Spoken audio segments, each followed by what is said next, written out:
नीतीश कुमार तो आप जानते ही हैं, पलटू राम के नाम से जाने जाते हैं कश्मीर से कन्याकुमारी तक। मैं बाकी कैदियों की बात इसलिए नहीं करा कि बाकी कैदी जो हैं उनके लिए कानून में संशोधन नहीं किया। में बहुत को देखिएगा कि अनंत सिंह को ही हीरो बनाएगा छोटे सरकार, बहुत सारे मुसलमानों को देखिएगा शहाबुद्दीन को नायक बनाते हैं। तो ये बिहार का दुर्भाग्य है। कुमार दास जी, आनंद मोहन के विरोधी, अपराधियों के विरोधी कि राजपूत के विरोधी हैं?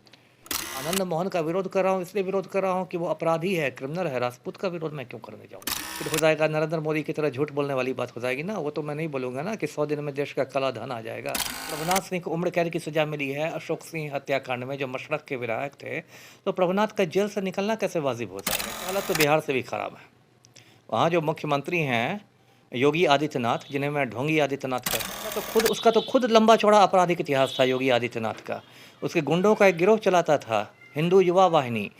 नमस्कार, मैं संजीव। आप अभी लोकल न्यूज बिहार देख रहे हैं। देखिए, बिहार में जो राजनीतिक घटनाक्रम है, राजनीतिक गलियारे में काफी तेजी से बदल रहा है आनंद मोहन के मुद्दे पर। देखिए, आनंद मोहन आज सुबह जेल से रिहा हो चुके हैं।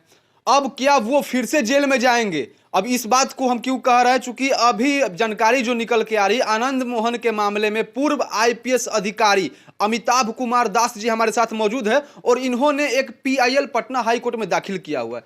सर, सबसे पहले आपका स्वागत है हमारे चैनल पे। जी, धन्यवाद आपका। क्या और आपने पीआईएल किया, आपको क्या ऐसा लगा? देखिए, पूरा मामला मैं दर्शकों को बताता हूँ कि आज सुबह में यानी 27 अप्रैल की सुबह को आनंद मोहन सहरसा जेल से बाहर निकल गया है, छूट गया है।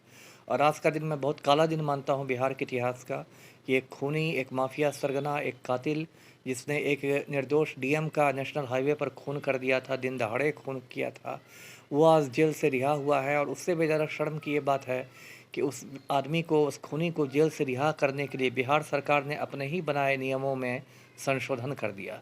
एक खूनी को रिहा करने के लिए बिहार सरकार कायदे कानून बदल रही है। इससे ज़रा शर्म की बात और क्या होगी? और वो खूनी को ऐसे रिहा किया जा रहा है धूम धड़ाके के साथ, लग रहा है कि नेल्सन मंडेला जेल से बाहर आ रहे हों। तो जो कुछ हुआ है वो बहुत शर्म की बात है। पूरे देश में बिहार की बहुत फजीहत हो रही है, बिहार का नाम बहुत ख़राब हो रहा है। जी सर, बिहार के मुखिया नीतीश कुमार ने इस नियम को बनाया था, फिर आखिर उन्होंने ऐसी क्या मजबूरी आ गई कि इस नियम को बदलना पड़ा? देखिए, नीतीश कुमार तो आप जानते ही हैं, पलटू राम के नाम से जाने जाते हैं कश्मीर से कन्याकुमारी तक।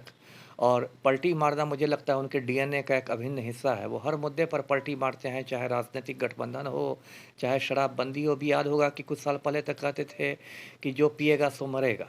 अब उन्होंने कह दिया है कि नहीं, जो मरेगा उसको 4 लाख रुपए मुआवजा मिलेंगे।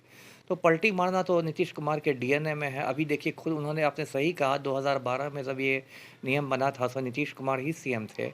और उस समय नियम बनाया गया था कि यदि कोई हत्यारा सरकारी सेवक की हत्या करता है तो उसको सज़ा में छूट नहीं मिलेगी।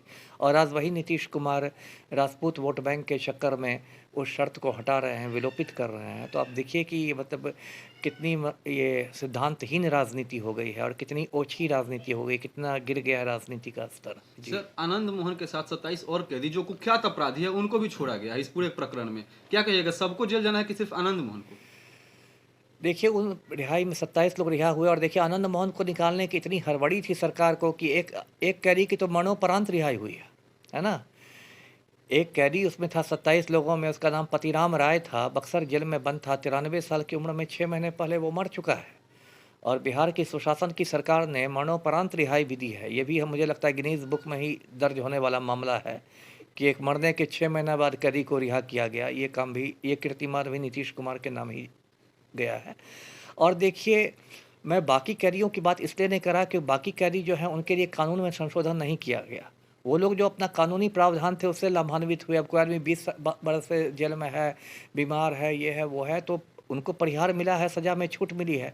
लेकिन 27 कैदियों में आनंद मोहन अकेला है जिसके लिए कानून बदला गया है। इसलिए जेल में फिर जाएगा तो आनंद मोहन ही जाएगा, दूसरा नहीं देखिए, जाएगा कोई। बिहार में एक समाज सर ऐसा है जो आनंद मोहन को अपना आदर्श मानता है, जो यह मानता है कि आनंद मोहन जो है समाज के मसीहा हैं, और वह यह भी मानता है कि आनंद मोहन के साथ गलत हुआ था, उन्हें जबरदस्ती 14 साल से अधिक जेल में रखा जा रहा था। अब मैं क्या कहूँ, बिहार की राजनीति में इतनी सड़न पैदा हो गई है कि लोग जातीय आधार पर, धार्मिक आधार पर इनको, अपराधियों को हीरो मानते हैं। अब भूमिहारों में बहुत को देखिएगा कि अनंत सिंह को ही हीरो बनाएगा छोटे सरकार। राजपूतों में बहुतों को देखिएगा कि आनंद मोहन ही हीरो बन गए। लगता है कि आनंद मोहन ने हल्दी घाटी की लड़ाई में महाराणा प्रताप का कमांडर का काम किया था। और बहुत सारे मुसलमानों को देखिएगा शहाबुद्दीन को नायक बनाते हैं। तो ये बिहार का दुर्भाग्य है, अपनी अपनी जाति के अपराधियों को लोग वोट देते हैं और बाद में जब समाज में अपराध बढ़ते हैं तो लोग बैठ के नेहरू जी को क्रिटिसाइज करते हैं। सर, अमिताभ कुमार दास जी। आनंद मोहन के विरोधी, अपराधियों के विरोधी कि राजपूत के विरोधी हैं? राजपूत का विरोधी मैं क्यों हूँगा? मेरा दिमाग खराब हो गया क्या? मेरे बहुत सारे राजपूत मित्र हैं, दोस्त हैं। मेरे परिवार में बहुत सारी अंतर धार्मिक, अंतर जातीय शादियाँ हुई हैं। राजपूतों से भी मेरे परिवार में शादियाँ हुई हैं। मैं आनंद मोहन का विरोध कर रहा हूँ, इसलिए विरोध कर रहा हूँ कि वो अपराधी है, क्रिमिनल है। राजपूत का विरोध मैं क्यों करने जाऊँगा?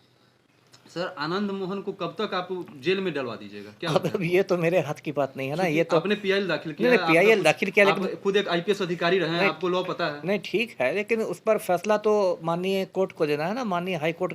मैं कैसे कह दूं कि मतलब अब वो तो फिर हो जाएगा नरेंद्र मोदी की तरह झूठ बोलने वाली बात हो जाएगी ना। वो तो मैं नहीं बोलूँगा ना कि 100 दिन में देश का काला धन आ जाएगा। वैसे तो मैं नहीं बोलता हूँ, वो सब झूठ बोलने का काम मैंने यशस्वी प्रधानमंत्री पर छोड़ दिया है ना। जी। सर, क्या कारण है कि पक्ष और विपक्ष दोनों आनंद मोहन के मैटर पे शांत हैं?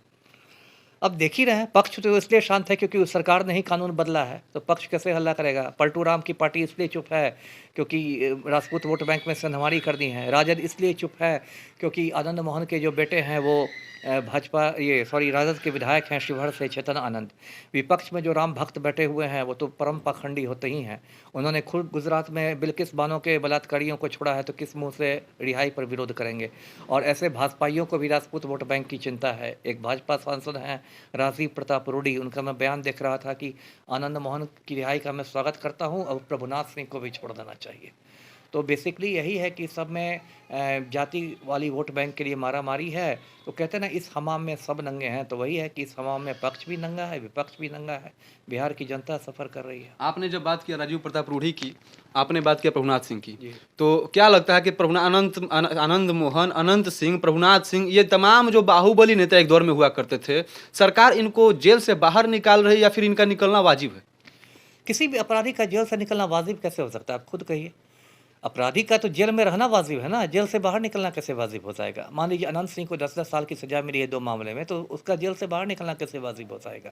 या प्रभुनाथ सिंह को उम्र कैद की सज़ा मिली है अशोक सिंह हत्याकांड में, जो मशरक के विधायक थे, तो प्रभुनाथ का जेल से निकलना कैसे वाजिब हो जाएगा? जेल से तो निर्दोष का निकलना वाजिब होगा ना। अपराधियों को ही जेल से निकाल दीजिएगा तब तो दुनिया में मतलब कोहराम मच जाएगा।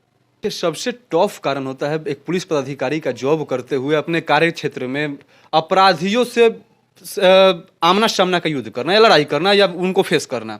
यहाँ पे उत्तर प्रदेश सीमावर्ती राज्य है, उत्तर प्रदेश में पुलिस को इतनी छूट दी गई कि अपराधियों को शांत कर रहे हैं मुठभेड़ के माध्यम से। पर बिहार में ऐसा क्या आ गई मजबूरी कि प्रतिदिन देखा जा रहा है कहीं पुलिस वाले के ऊपर बालू माफियाओं का हमला, कभी शराब माफियाओं का हमला। आप एक खुद आईपीएस अधिकारी रहे हैं, क्या कहिएगा सर? देखिए, उत्तर प्रदेश की हालत तो बिहार से भी खराब है। वहाँ जो मुख्यमंत्री हैं योगी आदित्यनाथ, जिन्हें मैं ढोंगी आदित्यनाथ कहता हूँ क्योंकि उनमें मुझे योगी का एक भी लक्षण नहीं दिखाई देता, ढोंगी के सभी लक्षण दिखाई देते हैं। उसका तो खुद लंबा चौड़ा आपराधिक इतिहास था योगी आदित्यनाथ का। उसके गुंडों का एक गिरोह चलाता था, हिंदू युवा वाहिनी। गोरखपुर में उसने खूनी दंगे कराए थे और मुख्यमंत्री बनने के बाद उसने अपने पर जो जितने भी मुकदमे कायम थे वो सब मुकदमों को वापस ले लिया। ये भी लगता है इतिहास में पहली बार ही हुआ होगा कि एक गुंडा मवाली चीफ मिनिस्टर बन जाए और अपने ही पर लगाए गए मुकदमों को वापस ले ले। और जो आप मुठभेड़ों की बात कर रहे हैं तो वहाँ भी जाति धर्म देखकर किया जाता है। जो योगी की जाति के लोग हैं, योगी भी राजपूत है, ठाकुर है, उसके जाति के माफियाओं को वहाँ संरक्षण मिला हुआ है। राजा भैया यूपी का बहुत बड़ा माफिया डॉन है, आपने सुना होगा नाम, रघुराज प्रताप सिंह उर्फ राजा भैया। उसको कुंडा का गुंडा कहा जाता है। उस पर यूपी पुलिस कभी एक्शन नहीं लेती है। अभी देखिए दिल्ली में महिला पहलवान सब बैठी हुई धरना पर। भाजपा का एक सांसद है ब्रजभूषण शरण सिंह, यूपी से ही सांसद है कैसरगंज का, लेकिन वो राजपूत है इसलिए उस पर आदित्यनाथ कोई एक्शन नहीं लेता। तो यूपी में तो मैं कहूँ कि मतलब बिहार से भी बदतर स्थिति है यूपी में। वहाँ तो बस जाति धर्म देके गरीब मुसलमान का मकान बुलडोजर से तोड़ दिया जाएगा और राजा भैया को पुलिस वाले सैल्यूट मारेंगे। आपने पीआईएल दाखिल किया है, तर्क क्या दिया है माननीय न्यायालय को? तर्क तो यही दिया है कि सरकार ने जो संशोधन किया है वो संशोधन मनमाना है ना, दुराग्रहपूर्ण है, जनहित के खिलाफ है। हमारा ये कहना है कि संशोधन होना चाहिए लेकिन आम आदमी के पक्ष में होना चाहिए, जनहित के खिलाफ है। और इस संशोधन से सरकारी सेवकों का मनोबल टूटेगा। तो संक्षेप में यही हमारा आधार है चुनौती देने का। जी। ये थे हमारे साथ पूर्व आईपीएस अधिकारी अमिताभ कुमार दास जी। उनका साफ तौर पे कहना है कि सरकार ने बहुत जल्दबाजी दिखा दी है आनंद मोहन को जेल से बाहर निकालने की। हो सकता है सरकार की मजबूरियां रही हो वोट बैंक की। हालांकि सरकार का फैसला है, सरकार जाने, इस पे मेरा कोई टिप्पणी नहीं होगा। इन्हीं चंद बातों के साथ मैं संजीव, जय हिंद।